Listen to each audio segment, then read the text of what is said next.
Oil sketches are different in Canada from my experience in Europe. All artists have always done small-scale preparatory sketches. Very often it's a process. You start with a drawing, then you work out a kind of color scheme or a composition, and then you come up with something that is nearer to what you want the final thing to be. You grid it up and you transfer it to the large scale. In other words, it's part of a preparatory process.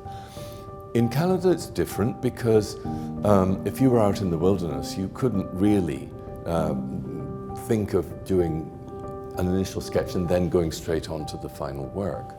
And so the idea was that you did as many sketches as you liked of subjects that caught your eye. And then later on, you went through them, and Thomson did this over the winter, looking at what sketches he produced and really mining them for what might work as a final work. So the difference there is that if you were a Canadian artist like Thomson or one of the group of 7, you would likely produce an awful lot of sketches that were not destined to be used as preparatory for a final work. They exist in their own right.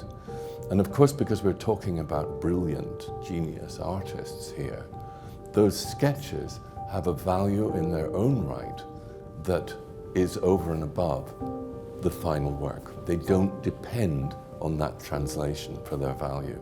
And in Thomson's case, when you think how many sketches he produced, this man was a sketch machine.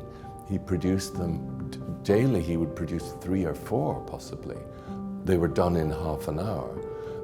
And this turned out to be his true language. Yes, he used 1 or 2 of them for inspiration for final work, but actually, over time, they've come to stand on their own.